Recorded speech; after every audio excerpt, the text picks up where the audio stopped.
anatomía, ¿verdad? Y como buenos cirujanos podemos de sabernos la anatomía de pies a cabeza. Pero ya sabemos que existen distintos libros, obvio, de distintos autores de distintos países que manejan distintas terminologías. Por ejemplo, la terminología que se utiliza en el Quirós es muy distinta a la que se utiliza en el Gray, también a la que se utiliza en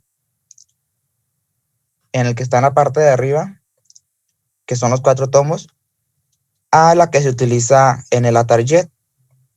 Es de aquí la importancia de que las denominaciones que se van a usar sean todas iguales para que cuando se esté tratando un paciente que no se venga de otro país, la comunicación entre el cirujano de aquí, el residente, bueno, de aquí de México, y algún acompañante de otro país estén en el mismo canal para evitar dificultades. ¿Le dan, por favor? Bueno, y para esto se crean distintas organizaciones para que la terminología que se vaya a usar sea de manera universal, que sin importar en qué país estemos, suene igual o más o menos suene igual. Porque, como ya sabemos, son muy comunes los epónimos. Esto es que se le ponen nombres de persona a cierto órgano o estructura que obviamente al estar en México tal vez lo reconozcamos, pero al estar en otro país no, porque ese autor, esa persona no existe en ese país, ¿verdad? Lo descubrió otro en su momento y por eso tiene otro nombre. Como ejemplo de estos organismos está el Comité Federal de Terminología Anatómica y la Federación Internacional de Asociaciones de Anatomistas, entre muchas otras. Y estos lo que buscan es nuevamente internacionalizar la terminología para así tener mayor beneficio para el paciente. ¿Le dan, por favor? Bueno, y como ya sabemos, un ejemplo, ¿verdad? Si yo hubiera descubierto el apéndice o la hubiera descrito por primera vez aquí en México, le pude haber puesto el órgano de Jonathan, pero ya todos sabemos que se conoce por apéndice y ante alguna inflamación, alguna patología como la inflamación, se le llama apendicitis, no se le llama jonatitis. Y ante alguna cirugía de extracción se le llama apendicectomía, no una jonatectomía. ¿Qué pasa si realmente le ponemos el nombre de Jonathan y tratamos de ir a otro país usando esos términos? Pues obviamente no van a saber de qué estoy hablando porque para ellos tiene otro nombre y en caso de patología o intervención quirúrgica se utilizan otros nombres. Y es por eso nuevamente la importancia de que todos estemos en el mismo canal. ¿Le dan, por favor? Otro ejemplo de la importancia de estar todos comunicados es el CIE, que se refiere a la Clasificación Internacional de Enfermedades.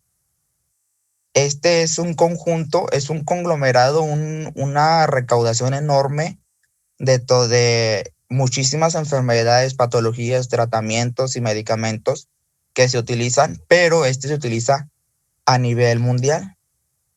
Un ejemplo de esto tenemos el CIE 9 con modificación clínica, que es el librito que estamos viendo aquí en pantalla. ¿Le dan, por favor? Bueno, pues este es parte de la Organización Mundial de la Salud y su versión más reciente será dada a conocer el 1 de enero de 2022 y es la edición número 11. En estos momentos se encuentra en revisión, pero si nos damos cuenta todavía faltan más de un año, más de un año, porque son tantos los términos y la forma en que se están agrupando que no se puede terminar el trabajo en tan poco tiempo. Necesita ser estudiado de forma muy minuciosa para saber si se le agrega información o se le va a realizar algún cambio. ¿Le dan, por favor? Bueno, y como ejemplo de esto, esta es la página web y tenemos, por ejemplo, en la parte de arriba una de las tantas versiones, ¿verdad? La 10, la 9, entre otras. Y si nos damos cuenta, ahí tenemos un buscador, que si buscamos el prefijo ósteo, nos da distintos términos, ¿verdad? Y si lo mezclamos con otro sufijo que es tomía, pues ya nos da la parte de abajo, donde dice carpos, clavícula, cúbito, etcétera, las formas en las que se está cada vez despejando más la información. Por ejemplo, buscamos osteotomía, pero nos quiere que especifiquemos de qué tipo de hueso, ¿verdad? Y ya nos fuimos a tibia y peroné, que aparece acá ahora en la porción derecha. Y si nos damos, por ejemplo, en la parte de abajo, nos da las porciones en las que puede estar dañado el hueso o la forma en la que queremos especificar. Le dan, por favor. Nuevamente, por ejemplo, buscamos apendi en relación al apéndice y nos da distintos apartados. Por ejemplo, lo que tiene la letra D de color gris se refiere a algún tipo de patología, o sea, a un diagnóstico. Pero si nos enfocamos más en cirugía, la porción azul que tiene la letra P se refiere a procedimientos quirúrgicos. Por ejemplo, apendicectomía, apendicolisis, etcétera, etcétera. Pero si nos vemos acá en la parte de arriba, tenemos un ovalito morado que tiene la letra F, pero en ese nos referimos a fármacos. Nosotros lo que deberíamos, bueno, yo considero, lo que más nos conviene para hacer este tipo de búsquedas es irnos al CIE-9 en la porción de, bueno, al apartado de procedimientos. ¿Le dan, por favor? Y como ejemplo de esto, de que sí se utiliza aquí en México, porque México forma parte de ese país, de esos países que lo usan, es esta solicitud de estudios de laboratorio para un paciente con hiperlipidemia no especificada. En este caso no estamos hablando de algo quirúrgico, más bien de algo patológico como tal. Y si nos fijamos es de aquí de la unidad 43, o sea, la que está en El Dorado. Es reciente porque es del 15 de agosto y es para un paciente masculino, ¿verdad? Le dan, por favor. Y ahora si lo buscamos en el listado del CIE, podemos encontrar que aquí se encuentra la hiperlipidemia no especificada. Y la CIE cuenta con, lo primero que tiene es, a grandes rasgos, está organizada en capítulos. Por ejemplo, si estamos hablando de situaciones quirúrgicas, se organiza por sistema nervioso, respiratorio, esquelético, etcétera. Después de esto tiene secciones. Después, nuevamente, como la intención es especificar cada vez más la información, tiene categorías. Y después tiene las subcategorías,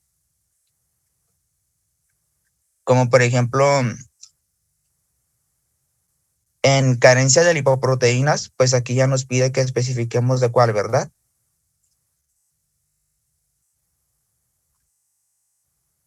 ¿Verdad? El colesterol HDL, entre otros. Y por ejemplo, acá tenemos otros. En los trastornos del metabolismo, también nuevamente nos pide que especifiquemos, por ejemplo, del 78.7, esa es la forma general, pero más abajo nos pide que especifiquemos agregando un número más, para de esa manera ser más certeros en el diagnóstico.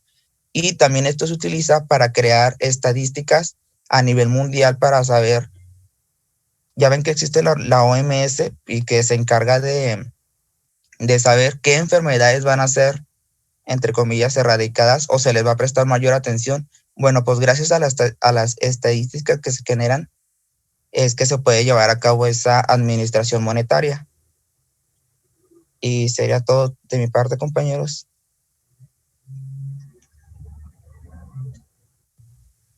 Ahora vamos con la formación nominal de diagnóstico. Voy a darle a la siguiente. Sí. Bueno, esta va a estar formada por un prefijo, el órgano y subfijo. El prefijo es el que nos va a decir en qué parte del órgano va a estar la afección, después pues seguido del órgano al que nos vamos a referir, y el sufijo nos va a decir el padecimiento o la enfermedad que vamos a tener, tomando en cuenta que puede a veces haber o no haber prefijo. Y vamos a ver algunos ejemplos de esto. ¿Puedes darle a la siguiente? Por ejemplo, aquí tenemos padecimiento en el músculo del corazón.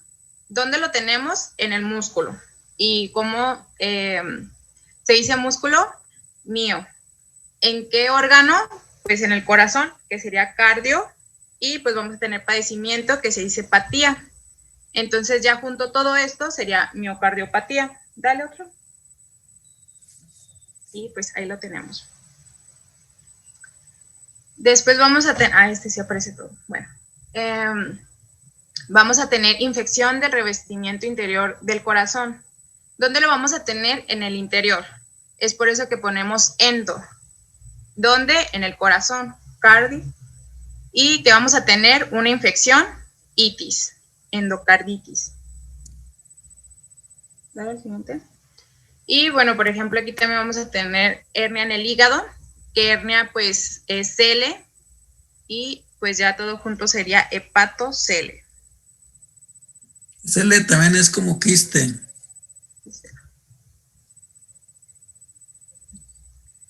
Y bueno, aquí también tenemos otro ejemplo, que serían piedras en el hígado. Este se dice lito, piedra se dice lito, y pues todo junto ya sería hepatolito. Dale. Y bueno, como ya nos había explicado Steffi, tumor se dice oma, y ya pues junto con el órgano sería hepatoma. Y luego aquí vamos a tener otro que dice que es una afección que daña el hígado. A esto se le dice pues patía. Y pues lo vamos a tener en el hígado, entonces hepatopatía. Después vamos a tener inflamación en el hígado, como ya vimos, inflamación es itis, y pues ya junto con el órgano sería hepatitis. Dale el otro. Y bueno, ya nomás como último, a veces podemos tener una palabra después de esto, que esta nos va a definir qué tipo de padecimiento es, o sea, caracterizarlo, crónico, agudo, etcétera.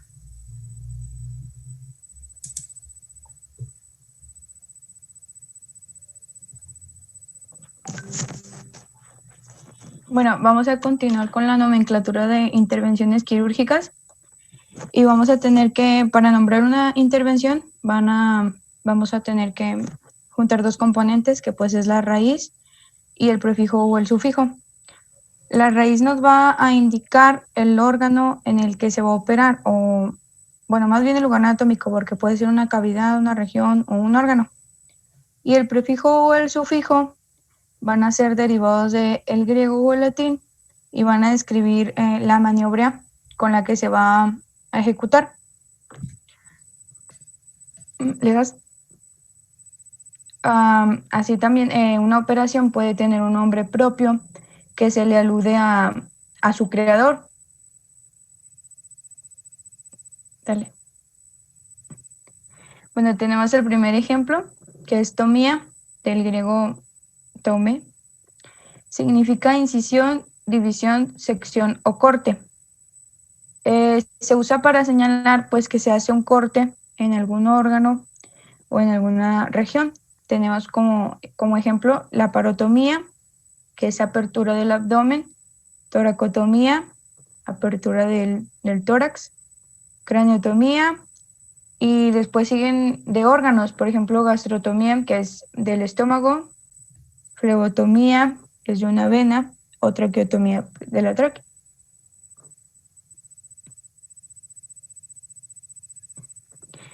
El siguiente es oscopía, que significa examen de actividades.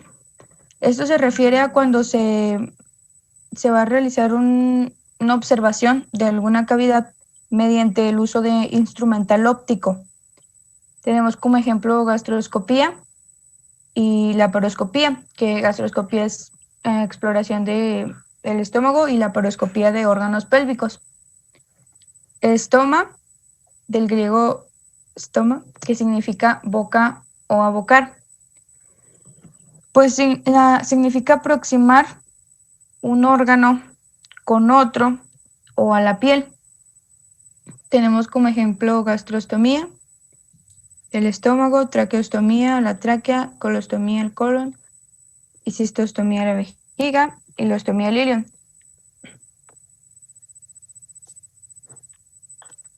El siguiente es lisis, que significa destrucción. Y pues se utiliza en las intervenciones en las que se va a liberar un órgano de sus adherencias. Tenemos como ejemplo la enterólisis, que es del intestino comúnmente delgado, fimbriólisis de las fimbrias, y el desis, que significa fusión. Este se va a utilizar cuando necesitamos inmovilizar una articulación. Tenemos como ejemplo artródesis.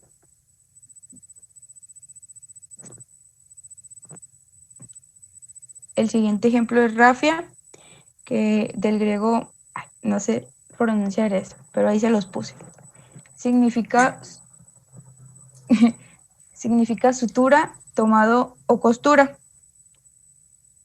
Se va a utilizar cuando queremos decir que vamos a aproximar o a fijar dos estructuras anatómicas. Tenemos como ejemplo tenorrafia, que es dos tendones, neurorrafia, dos nervios, arteriorrafia, dos arterias. O podemos también utilizarlo cuando vamos a unir varias estructuras. Por ejemplo, la colpopireneorrafia, que es las paredes de la vagina y el perineo para reconstruirlo. ¿Veas? El siguiente ejemplo es plastia. Plastía, que significa formar o dar nuevamente forma. Pues su fin es reparar o restaurar la estructura o la función de un órgano, estructura o sistema. No tiene un fin cosmético, como se tiene idea. Tenemos, por ejemplo, la piloroplastia, que es de la válvula pilórica, rinoceptoplastía, que es del septo o el tabique nasal, y la plastía ureteral, que es del uréter. Pexia, que significa fijación. Esto se refiere a que vamos a fijar un órgano en su mejor posición funcional. Por ejemplo, la orquidopexia, que es la fijación de un testículo en el escroto debido a que no descendió a su posición anatómica normal. Ya. La siguiente es centesis. Es del griego y significa punción. Pues esto se va a utilizar cuando vamos a puncionar una cavidad de un órgano para evacuar un líquido acumulado. Por ejemplo, tenemos la paracentesis, que es del tímpano, o la toracentesis, que es del tórax. La siguiente es anastomosis, que viene del griego, que es invocar dos análogos y significa la unión de dos segmentos separados. Por ejemplo, la enteroanastomosis, que son dos segmentos del intestino.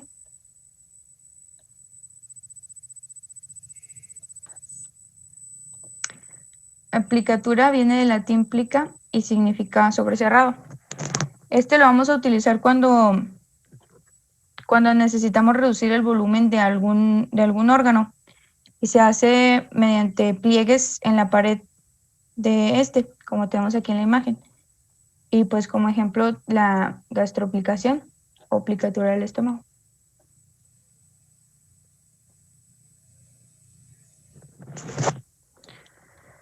El siguiente ejemplo es trepanación, que viene del latín y significa de la broca. Se usa para perforar el cráneo con fines curativos. La enucleación, que es del latín fuera, y núcleos, que se refiere al núcleo y significa liberación de un tumor o del globo ocular, que pues se va a liberar de sus adherencias y todas sus envolturas. La siguiente es amputar, que significa separar un miembro, una porción del miembro o una parte de saliente.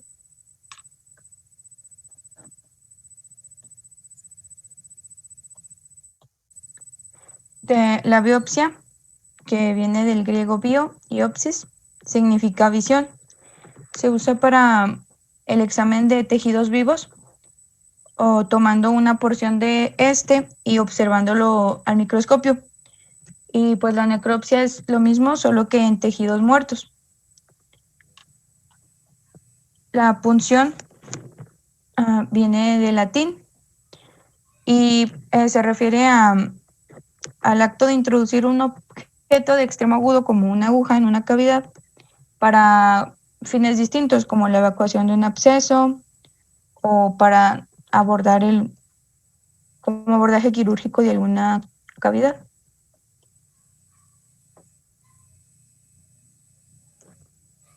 Bien, ahora sí, como les mencionaba, tenemos los ejemplos que tienen el nombre de la persona que los descubrió, que los inventó. El de Billroth 1 y 2, que es anastomosis gastroyeyunal. Pues la primera porción del duodeno se va a unir al estómago como técnica de reconstrucción. Y la operación de, ¿cómo se menciona, doctor? Whipple. La Whipple. Esa es extirpar tumor o la cabeza del páncreas, sí. También se lleva la primera parte del duodeno, la vesícula y parte del conducto colédoco, luego se conecta el resto del conducto colédoco con el páncreas y el yeyuno. Hay otros nombres que no corresponden exactamente a la acción. Por ejemplo, la antiquísima lidotomía, que es la extracción de cálculos o piedras urinarias de la vejiga.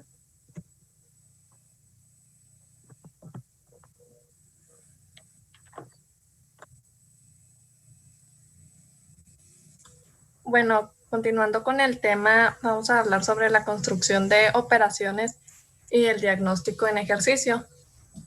Si quieren, ahí le dejamos, jóvenes, ahí le dejamos, que voy a tener una junta. Y aparte ya quedan 2 minutos nada más, ¿no? Sí, falta la actividad.